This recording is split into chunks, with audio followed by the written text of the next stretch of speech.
And welcome to the Metal Voice. Today on the show, the legendary John Thor. What's going on, John? Hey, just getting ready.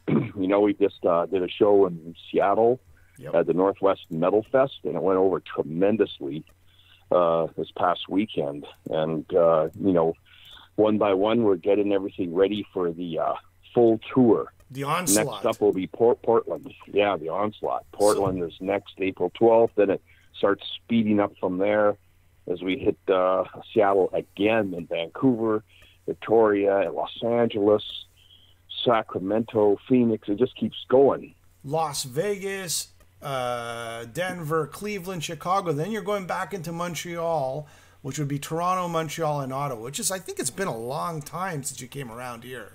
Am I right about this or wrong? Yes and no, actually. In 2015, we played Montreal to promote the movie I Am Thor. Oh, yes, okay. And yes, and then also hit Toronto a couple of years ago. We played in Toronto. It was just really fantastic. It was part of another North American tour. So I just want to ask you something. Return of the Thunderhawk. So I Am Thor, for people who don't know, it's a documentary on yourself, of course. But can you tell me a little bit about Return of the Thunderhawk? Actually, give everybody a little brief history about I Am Thor, and then lead into Return of the Thunderhawk, if you can. Well, Return of the Thunderhawk picks up where I Am Thor left off. I Am Thor was basically, kind of followed my life in the rock business, as a youth, and moving forward through the years and through the ups and downs, the obstacles, the great triumphs, the losses, and the triumphs again, the rise, fall, and rise. Right? And it ended off where I didn't know if I was going to continue to perform anymore. I was kind of thinking of getting out of the business. Okay. But what happens is I continue in the business, and that's where the cameras follow me on a worldwide tour with Return of the Thunderhawk. I am touring, and then the older members of the band don't want to perform anymore, and so I pick up a new band of younger guys who are in their late 20s and 30, early 30s, and they are very enthusiastic to perform. And I take them. I said, I'm going to take you to the big show, and we go out and we tour the world and play in places, and they've never had this opportunity to play in front of 20,000 people, and a lot of strange and crazy things happen too on that tour. So it's another where one story ends, another one picks up. Yeah, no, it's very cool. I can't wait to see it. I did see I Am Thor, and I found that it showed you in a very vulnerable situation. So I'm old enough to remember when you were, in the early 80s when you came out, or you're rocking hard. And then I watched this movie, and it shows you in a very vulnerable state. What did you like and dislike about I Am Thor, which was released, I think, 2015 or 2016? Well, the thing is, you can't just camouflage. Everybody has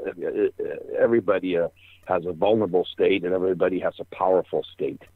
Even superheroes, there's a vulnerability. Yes. Or there's a secret identity or whatever, or something, that is their Achilles heel. And that goes with everybody. And many times in documentaries, you just have bands showing, we're just wonderful, and we had gold records, this and that. They don't show sometimes the behind the scenes. You're seeing more and more of the behind the scenes where, even the Eagles or bands like that who have all kinds of infighting. Mm-hmm. It's very difficult to even get them back together to go on tour. And I just think that, it was the fly on the wall following me and in my life and things that happened. And, when you go on the road, not everything goes right. You hope everything goes all right, or just life in general. Not everything goes right. You're not always happy all the time. Not everything goes smooth. I always hear people who say I hate their job. they hate it, don't want to, they don't want to do their job.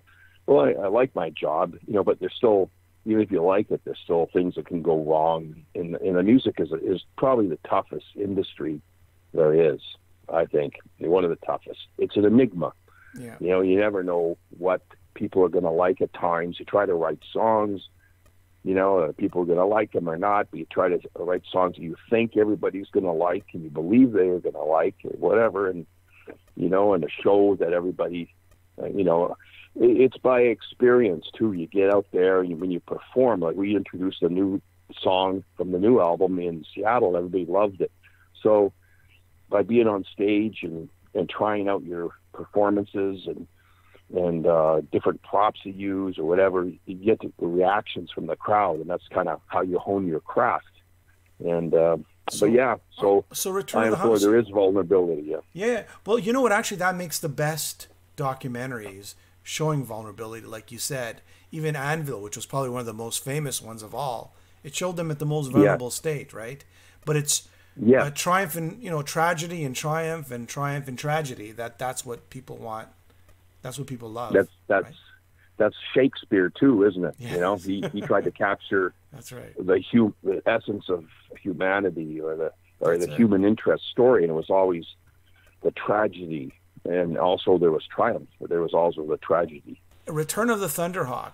It's coming out on April 26th, and it will be a complement to the CD and album that's coming out, vinyl and digital and everything, of the album Hammer of Justice. Okay. So both will complement each other. They'll come out at the same time. And I would say that I Am Thunderhawk, before there was I Am Thor, and I had a song called I Am Thunderhawk, and I used it quite a bit in the shows. That's kind of where people identify with me. I'm either the Metal Avenger, the Rock Warrior, I am the Thunderhawk. And we used Thunderhawk for this one, and it's sort of like we are Thor. It's like I meet this young band, and I just take them on tour, and it's an experience I think they'll never forget. And they were there last weekend at the Northwest Metal Fest in Seattle, and they're very, very excited about the upcoming tour. So this is going to be sort of like a package. Is that what it is? You buy the CD and you get a DVD with it? Is that what it is? Yes. Okay. That's how it's going to start. And plus there's going to be screenings across North America and also in Europe. And then, festivals and also there'll probably be some theatrical release on it as well coming up. But you get a nice, power pack. I call it a power pack. Where you get the power DVD. pack from Thor, yes. Yeah, there you go, man. Jimmy K here, Metal Voice. Look at this. The Metal Voice shirts are now on sale. Just go to the video description to find out on how you can purchase one. Metal! Okay, so what's the musical direction going to be like? Again, I'm flying off the cuff here. What is the musical direction? What are we looking at? Is it heavy metal? Is it thrash metal? Or is it just typical melodic metal? My identity basically is I call it power metal. Sure. or anthem metal. I fully believe in the sing-along choruses. When you're in the arena, you want everybody to sing with you. Sure. Some of our favorites live are Warriors of the Universe, Lightning Strikes, Rock the City, where people, are, and fans, they join in, they sing along, like that's how Vikings would do it back in the day when they were going into battle. Everybody would sing along to a song, and they would venture forth into battle. So whether it's, Anger Is My Middle Name, or Thunder on the Tundra, yes, I fully believe in the power of the anthemic metal, and the riffs have to be there. So the riffs are very heavy. I think that when you hear the first songs on Hammer of Justice, you'll say this is incredible, powerful metal. The riffs are very powerful. Beginning of the End and Warp 5000. They'll hit you right in the face, I guarantee. So it's released as you're going on tour. The album is being released because you said April 26th. What did you say is the release date? April 26th. So April 26th is the release date. That's right. You'll be, after that, you'll be in 27th in Sacramento. So that'll be on, as you're touring, you're going to actually be releasing this album. And I'm assuming playing more and more songs as you continue. Is that it? Yeah. We've already incorporated, some song, into the set already. One song, and we've got another one ready. But you only could do so many songs. I got quite a big repertoire. Yes, of course. So I have, quite a few songs that people want to hear. And if you don't play them, everybody gets upset. They've got to hear Thunder and the Tundra. You got to hear Anger. You got to hear Let the Blood Run Red. And many want to hear Keep the Dogs Away or Knock 'Em Down, Ride of the Chariots, Lightning Strike. So right there, you got a big hunk of the set. Absolutely. That you've got to do. And so, but you have to introduce some of the new album as well. The Hammer of Justice. I'm looking forward to it. Are you going to be selling it on tour, the album? Oh, yeah. Probably, every way possible. The record company will have it on vinyl, DVD, all the digital outlets. Mm-hmm. So everything known to man, and that further will be invented as well. Okay. And if that comes along, we'll use that. What about these feats of strength? So I've seen you over the years. I've seen you, from breaking, bending metal to the hot, blowing up the, what is that? The water bottle? Not the water bottle. The what do they call it? The balloon there. Well, yeah, it's a hot water bottle. A hot water bottle. Right? What about? You're getting older, right? Yeah, unfortunately, we all do. Yeah. I like to think I was immortal, but I try to keep in great shape and do, just doing a full show is you gotta be in shape to do a full 1 hour or 1.5 hour show. But those were my calling cards when I was younger, like Ozzy biting the head off a bat or Alice Cooper hanging himself. And the thing is, now I say the strength is in the music. If we can't go out there and give incredible music and have enough armor on and costumes and do the kind of show that people are super entertained to the max, yes. Well, then we shouldn't be up there. So I don't need to do strength feats like bending steel anymore and blowing up hot water bottles or smashing bricks in my head and my chest like I did before. But I guarantee you it will be a show you'll never forget. It's going to be an amazing show. Still theatrical. I feel I'm very theatrical, and the songs are strong. The strength is in the music. I keep saying that now. I think we've got a really powerful set, and everywhere we go, the reaction is tremendous. And I'm very excited about it. Have you ever toured with Manowar? Have you ever gone on tour? To me, the closest thing, you're like the Manowar of Canada, right? I always thought Thor was. What are your opinions on Manowar? I was 10 years ahead of Manowar before they, but there's a lot of things they implement in their show, like the iron cross fist, the iron fist, that way you hold the fist. Yep. I did that way back. You look at the old Sleeping Giant video. I'm doing that way back then, before they came in. And my whole concept of warrior rock, gladiator rock was way ahead of them. But that being said, I feel like I had people tell me they felt Motley Crue when the first album, Shout at the Devil, they took, like Vince Neil, he definitely took the look of the cover of Keep the Dogs Away, for his image, totally. Mm-hmm. And it's Manowar. I respect them very much, and I think they really believe in what they're doing. They got a tremendous show. Yep. But as far as originality, I felt we were ahead. We were ahead of everybody back then. Nobody was doing stuff like what we were doing in 1973. When you competed with, and now going back for the people who don't know this and the younger generation, you were Mr. Canada. Is that what they call him? Mr. America, Mr. Canada. I don't know much about the body. Well, back then, yeah. Now they say Canadian Championships or Canadian Bodybuilding Championships. Back then it was Mr. Canada. I was a Mr. World, Mr. Universe, Mr. USA, Mr. North America. Won like 40 titles. And you were competing with Lou Ferrigno and Arnold Schwarzenegger at the time, correct? That's right. Yep. Did you ever meet up with these guys? Were you friends?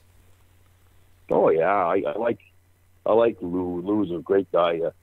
I competed with him first in Mr. Teenage America in 1971, and he and I were the top guys, and I came runner-up to him because he was pretty amazing. And we competed again in Mr. Universe in Switzerland in 1973. And it's interesting that he became the Hulk and I became Thor.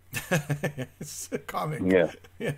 And Arnold became Conan, That's right. It's strange. Yeah. How about Arnold? Did you ever meet the good old Arnold Schwarzenegger? Were you friends with him, or? Well, he was kind of a, I guess, a standoffish kind of guy. Okay. And I was very young. And he kind of didn't always like that Joe Weider, wanted me to be in the pictures and stuff like that. And so he was a little standoffish, whereas Lou, I think, was more friendly. Tell me about Stan Lee and how he wanted, and maybe my information's not correct, but he wanted you to play Thor. Now we're talking about the late 70s, I think. That's right. I was invited by Stan Lee to go to his office in New York City, and my manager at the time thought it would be a good idea to go into his office and blow up and explode a hot water bottle to cause some attention from Stan Lee. Sure. So we go into his office, and I blow up and explode a hot water bottle, and it gets so big it knocks like all the books down off Stan Lee's shelf, in his office. So he didn't get mad or anything. He just said, "Excelsior, you are more Thor than Thor himself." And we struck up quite a friendship. And he wanted to do a Thor movie, and he had different ideas of Thor too at the time. One was sort of like Thor T.H.O.R, sort of like a code, Code Thor, acronym, where he was kind of, almost kind of combining S.H.I.E.L.D. with Thor. He would be more of a spy thing. Then he thought about the Asgard thing, but at that time you really couldn't do the CGI effects that you can do now. Now you can do anything. So it ended up going on the back burner, and he did do a TV. He got a TV series going later. I think that was more like 1978, where Lou Ferrigno came back and met Thor. That's the Hulk. Lou Ferrigno was the Hulk, and Thor came involved. That was maybe in the early 80s, maybe something like that. 80s, 84, 85. I'm trying to get the dates right there. So, but the one that we were going to do, we never went into production with. Okay. But I did become friends with Stan Lee. Cool. You've led a very, very cool life, by the way. You start off as a bodybuilder, then you got into music, and there's a lot of stuff in between, and you can watch it in I Am Thor. What about Thor, the licensing, the name? I mean, tell me about Stan Lee. And how he wanted, and maybe my information's not correct, but he wanted you to play Thor. Now we're talking about the late 70s, I think. I know a lot about copyright. I copyright everything, music, and I have trademarks that I own. And Thor, I own Thor, the Rock Warrior, Thor, the Metal Avenger. And actually, over the years, I've developed the common law rights. Right, or the celebrity rights of Thor as well. Okay. Because I've been doing the Thor character since 1973. However, as with the I Am Thor movie becoming prominent, Marvel and I did have a little bit of a tussle, and we ended up where I won the case, and we settled out of court, and we have a contract where we coincide with each other. It's understood they are the mighty Thor. Or Thor, where he's part of the Marvel Universe, and my Thor is Thor the Rock Warrior, Thor the Metal Avenger. It's trademarked and copywritten, and we coincide with each other. Mine's more the rock character, and you know, it was defined, right? So yes, went on for years where it was acknowledged, and Stan Lee and Marvel Productions knew about it. But then, as time went on, and I became a little bit more known with the I Am Thor, as I said, that's when they started to oppose it, as they call it, right? And but then I had so much proof and evidence, and all, you know, we were talking about big lawyers battling each other, and I had so much proof and evidence that we ended up, you know, settling that. That's very cool. It's very interesting, and which leads me to you know, hockey. And I find this fascinating as well. So a lot of people, the big hockey fans out there who are used to the sort of traditional Vancouver hockey jerseys with the big V that we saw, you know, years ago. I mean, that was basically, that comes from your trademark with the Vancouver Millionaires. And this is for all of you hockey fans out there who don't know, this is like a hockey team that existed back in the 1920s, or I think it was the 20s. Along with, I guess, the Pacific they went into the Hockey 20s. Yeah, they started in 1911. Yeah. And then won the Stanley Cup, Vancouver's only Stanley Cup, in 1915.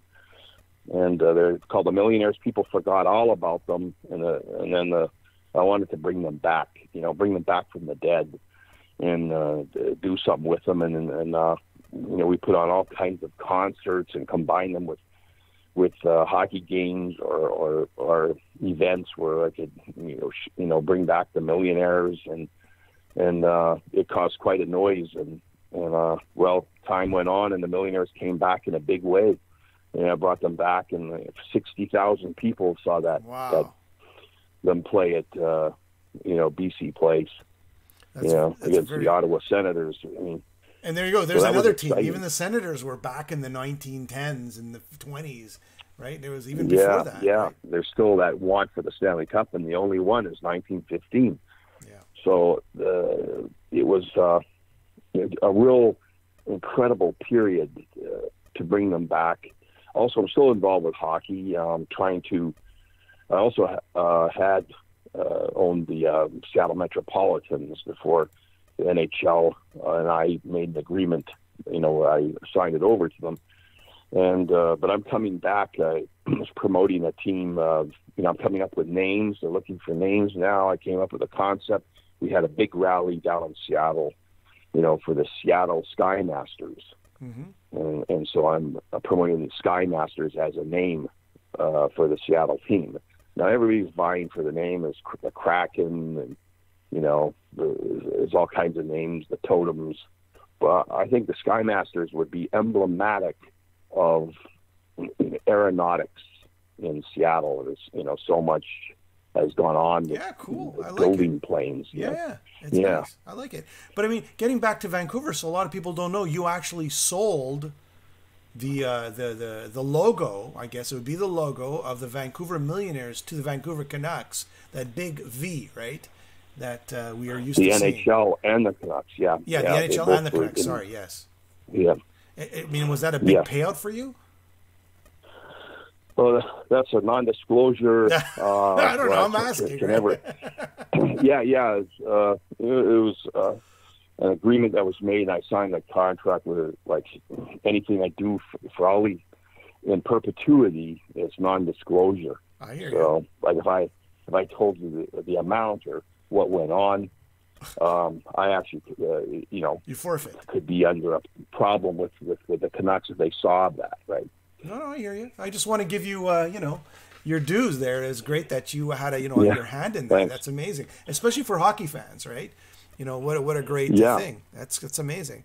What in Montreal, you got some of the greatest hockey fans. Oh, for sure, absolutely. I mean, remember the Montreal Maroons? They're another. They're on the East Coast. With the Vancouver Maroons were around as well, right? I don't know what this Maroons. Everybody like Maroons. Well, another team I owned was the Montreal Winged Wheelers. Oh, really? Which was the very first Stanley Cup champion in history.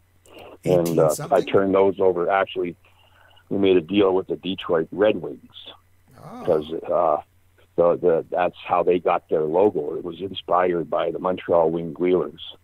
Wow. What I year got was lots of stories, lots of things about hockey I could tell you about. All right, well, let's get back to what's it like for a musician to break out of Canada? I know you live in the U.S. too, on and off, but what's it like for a Canadian to break out of Canada, especially in this genre of music?